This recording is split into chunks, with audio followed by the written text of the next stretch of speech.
오늘도 이 은혜 말씀을 읽고 듣고 묵상하는 우리 모두에게 예수님으로 회복된 복된 한 날이 되시기를 주님의 이름으로 축복합니다. 이제 완연한 봄이 되었습니다. 만물이 소생하는 이 봄, 우리의 눌려있고 상했던 심령도 이 사순절 그리고 고난주간 부활주의를 통해서 우리의 영과 육이 온전히 회복되어지는 복된 4월이 되시기를 주님의 이름으로 축복합니다. 오늘 함께 묵상하실 본문은 욥기 27장 13절로 23절입니다. 어느 날 찾아온 이 욥의 고난 앞에 친구들은 답을 정해 놓았습니다.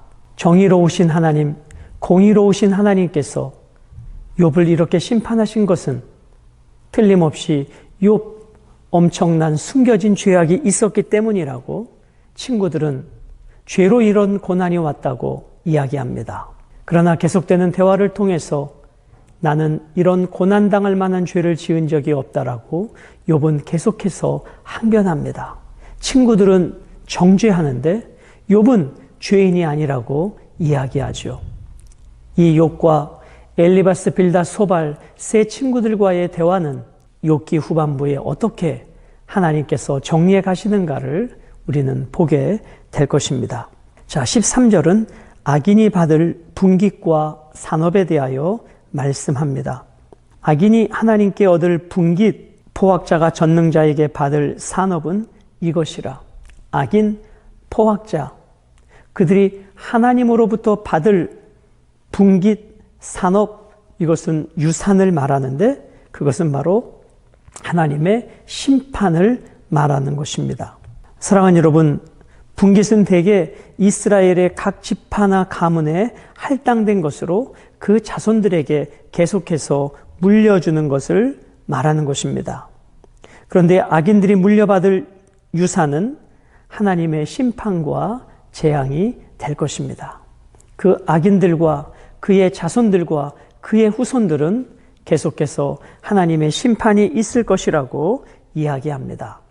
그런데 여러분, 성경은요, 부모가 죄를 졌다고 해서 그 아들이 부모 때문에 심판받는 연좌제에 동의하지 않습니다. 물론 부모가 악할 때 그 악함의 영향을 받을 수는 있지만 부모가 악하다는 이유만으로 자녀들에게까지 연좌제로 하나님은 심판하지 않으십니다. 부모는 부모의 죄로, 자녀는 자녀들의 죄로 심판받는 것이지 자녀들은 죄가 없는데 부모의 죄 때문에 자녀들까지 심판받는 그런 일은 없을 것입니다. 친구들은 욥이 하나님의 대적이기에 심판과 재앙이 임했다라고 주장합니다.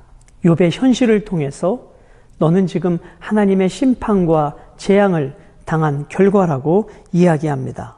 그런데 욥은 자기들을 향해서 정죄하는 그 친구들이 이러한 심판과 정죄를 당하게 될 것이라고 서로를 향하여 심판과 정리의 칼을 겨누고 있는 것입니다. 그런데 친구들은 하나님의 이름으로 욥을 심판, 욥은 하나님의 이름으로 친구들을 심판, 다 자기들의 기준으로 하나님의 이름을 이용하고 있는 것입니다. 자녀들은 칼과 굶주림으로 죽을 것이라고 이야기합니다. 그의 자손은 번성하여도 칼을 위함이요 그의 후손은 음식물로 배부르지 못할 것이다. 악인의 자손이 번성한다고 해도 이들은 칼에 죽거나 양식이 없어 굶어 죽게 될 것입니다. 하나님을 멀리한 불경건한 악인들은 폭력적 방법을 통해 가난한 자들과 사회적 약자들의 재산을 약탈하지만 결국 그들은 공경에 빠지게 될 것입니다. 하나님은 심판의 날에 이들의 자녀들을 전쟁 혹은 기근으로 인한 굶주림으로 심판하실 것입니다. 여러분, 고대 사회에서 지금도 그렇지만 자녀가 많다는 것은 복의 상징으로 여겨지지 않았습니까? 그런데 자녀들이 칼에 희생되고 굶주림으로 죽는다면 그것은 더 이상 복이 아니라 저주가 될 것입니다. 다시 말씀드립니다. 부모의 죄 때문에 죄 없는 자녀들까지 심판하시는 분이 아니십니다. 부모는 부모의 죄로 심판을 받게 되고 자녀들은 자녀의 죄로 심판을 받는데 부모가 악할 때 그 악함의 영향력이 자녀들에게 흘러갈 수 있음을 우리는 기억해야 합니다. 그러므로 우리는 우리의 자녀들에게 늘 선한 영향력, 복음의 영향력, 말씀의 아름다운 향기들을 자녀에게 보여주어야 할 것입니다. 자, 15절은 남은 자들에 대한 철저한 심판을 이야기합니다. 악인들의 가문에 남은 자가 있다고 할지라도 하나님은 그 남은 자들을 심판하실 것이다. 칼과 굶주림을 피해 살아남은 자가 있다면 죽음의 병, 즉 전염병을 통해서 그 남은 자들을 하나님이 심판하실 것이다. 여러분, 사람이 죽으면 슬퍼해야 되지 않습니까?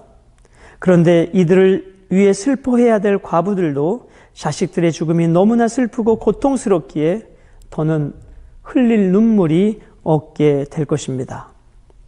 하나님을 대적하고 진실을 왜곡하는 악인과 그 후손들을 하나님은 철저히 심판하심으로 그들의 대를 끊어놓을 것입니다. 이것이 욥이 대화했다라고 말하거나 그 친구 소발의 혹은 빌닷의 이야기라고 말하지만 결국은 그들의 관점으로 이야기하고 있는 것입니다. 16절과 17절은 악인의 재산을 결국은 누가 누리는가? 의인이 누리게 될 것이다 라는 것입니다. 16절, 그가 비록 은을 티끌같이 쌓고 은을 티끌같이 쌓았다. 은은 세상에서 귀한 것입니다. 티끌은 무가치한 것입니다. 세상에서 귀한 그 은을 무가치할 정도로 엄청나게 많은 재산을 축적했다, 그런 의미가 되는 것이죠. 의복을 진흙같이 준비할지라도, 진흙은 흔하게 구할 수 있습니다. 그러므로 지금이야 옷이 흔하지만 이 고대에는 옷 한 벌이 얼마나 귀했겠습니까? 그런데 얼마나 부자로 사는지 그 옷을 흔한 진흙같이 쌓아두게 될 것이다. 그렇게 부를 축적한다 할지라도 결국은 어떻게 되는가? 17절입니다. 그가 준비한 것을 의인이 입을 것이요 그의 은은 죄 없는 자가 차지할 것이다. 악인이 불의한 방법으로 고아와 과부를 착취하여 엄청난 재산을 축적할다 할지라도 그것을 결국은 누가 사용하게 될 것인가? 의인이 사용하게 될 것이고 악인은 심판받아 끝나게 된다는 것입니다. 악인이 그 재산을 허다하게 모으지만 사실 그 재산을 그에게 아무런 가치가 없습니다. 그의 죽음 앞에, 그의 심판 앞에 그가 모은 재산은 아무런 도움이 되지 못한다는 것입니다. 그러므로 여러분, 내가 어렵게 고생해서 모은 재물을 써보지도 못하고 누군가에게 빼앗기는 것은 너무나 안타까운 일입니다. 그러므로 여러분, 우리가 재물을 따라가는 인생이 아니라 하나님께서 우리를 믿고 재물을 맡겨주실 수 있는 선한 청지기가 되는 것이 더 중요한 것입니다. 그래서 18절과 19절은 그토록 힘써서 어렵게 모은 재산이 한순간에 사라지게 되는 하나님의 심판을 이야기하고 있습니다. 18절, 그가 지은 집은 좀의 집 같고 파수꾼의 초막 같을 것이다. 그가 남은 생을 호화롭게 잘 살기 위하여 지은 집은 좀의 집 같고 파수꾼의 초막 같을 것이다. 여러분, 파수꾼은 밤에 이슬만 피할 수 있는 아주 좁고 그 누추한 곳에 지내지 않습니까? 그가 그토록 모았던 재산으로 살아왔지만 결국은 그러한 비참한 인생이 될 것이다 라는 것입니다. 자, 19절입니다. 부자로 누우려니와 다시는 그렇지 못할 것이요 눈을 뜬 즉 아무것도 없으리라. 지금은 부자로 눕습니다. 그런데 아침에 일어날 때 그 재산이 사라짐으로 다시는 부자로 살지 못하게 될 것이다. 눈을 떠본 즉 아무것도 없게 될 것이다. 어젯밤과 오늘의 아침이 너무나 달라지게 됐습니다. 마치 욥처럼 말인 것이죠. 그렇습니다, 여러분. 성경은 도울 힘이 없는 방백을 의지하지 말라, 사람을 의지하지 말라, 돈을 의지하지 말라라고 말씀합니다. 돈은 어제 아무리 많이 있어도 오늘 없어질 수 있겠지만 전능하신 하나님, 창조주 하나님은 어제나 오늘이나 영원토록 동일하실 것입니다. 그러므로 재산은 한순간에 사라져버립니다. 그들의 집이 아무리 화려하고 구중궁궐 멋진 집이라 할지라도 하나님께서 심판하시면, 하나님께서 그의 영혼을 오늘 밤 가져가시면 그가 평생 모아놓은 것은 의인이 차지하게 될 것입니다. 20절과 21절은 큰 바람으로 심판하시는 하나님에 대하여 말씀하십니다. 동풍이 그를 들어올리리니 그는 사라질 것이며 그의 처소에서 그를 몰아내리라. 하나님의 초자연적인 섭리로 하나님이 하시겠다고 하시면 어떤 인간도 하나님의 심판을 벗어날 수 없습니다. 저 푸틴도, 저 김정은도, 세상의 어떤 권력자도 하나님이 그를 심판하시겠다고 하시면 초자연적인 하나님의 능력을 통해서 심판하실 것입니다. 그러므로 우리는 늘 하나님 앞에서 겸손 또 겸손해야 합니다. 하나님은 그를 아끼지 아니하시고 던져 버릴 것이니 그의 손에서 도망치려고 힘쓰리라.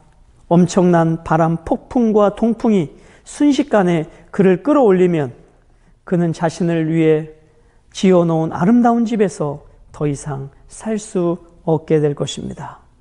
여러분, 그런 아픔을 겪었던 사람이 욥이 아닙니까? 10명의 자녀들을 한순간에 잃어버린 이 슬픔의 욥 말이죠. 그래서 친구들은 욥이 죄악을 저질렀기 때문에 하나님이 이렇게 심판하셨다라고 계속해서 이야기하고 있는 것입니다. 사랑하는 여러분, 우리는 욥의 결말을 알고 있기에 욥이 당한 고난은 결코 그의 죄 때문은 아니었습니다. 욥도 하나님의 은혜가 아니면 살 수 없는, 구원받을 수 없는 죄인이었지만 지금 이 고난의 직접적인 원인은 욥의 삶의 실체적 죄 문제는 아니었음을 하나님도 인정하고 계시지 않습니까?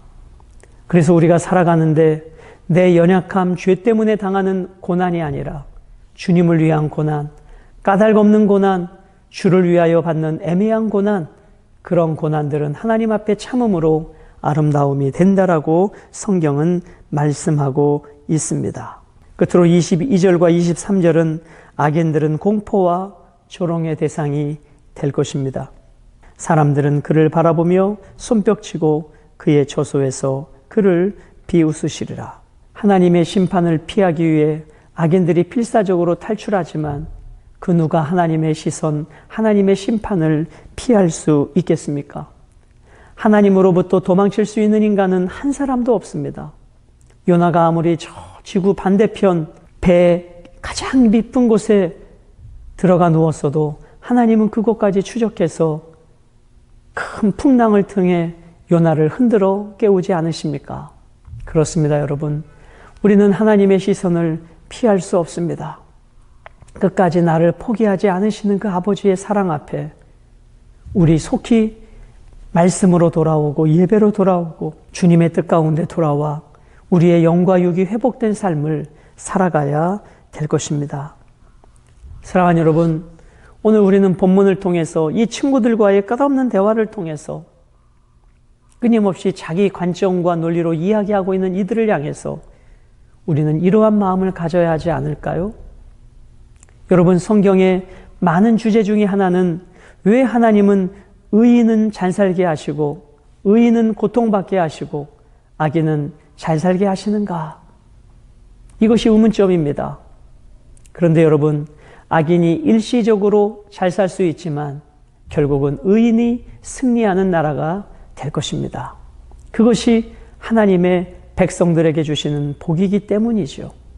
일시적으로 우리들이 고난을 겪을 수 있지만 영원한 고난이 아닙니다. 하나님을 믿는 백성들은 영원한 상급, 영원한 복된 나라가 예비되어 있는 것입니다. 그러므로 악인은 반드시 본문처럼 심판을 받게 될 것입니다. 악인들이 평생 모아놓았던 것은 의인이 차지하게 될 것입니다. 오직 믿음으로 사는 의인의 길, 하나님이 없는 인간들은 결국은 망하는 길이지만 하나님의 백성들이 하나님의 뜻과 섭리 가운데 일시적 고난을 당하지만 결국 하나님이 그를 다시 회복시키셔서 그의 발을 사슴과 같이 그를 높은 곳에 다니시게 하시는 놀라운 승리가 있게 될 것입니다. 사랑하는 여러분, 이제 이 오미크론이 어느덧 끝자락을 향해 가고 있는 소식이 들려집니다. 우리는 이 오미크론 다음이 무엇이 있을지는 모르지만 그래도 기대해 봅니다. 일상의 삶의 회복을 말이죠. 예배의 회복, 관계의 회복, 너와 나와의 교제의 회복, 우리의 물질의 회복.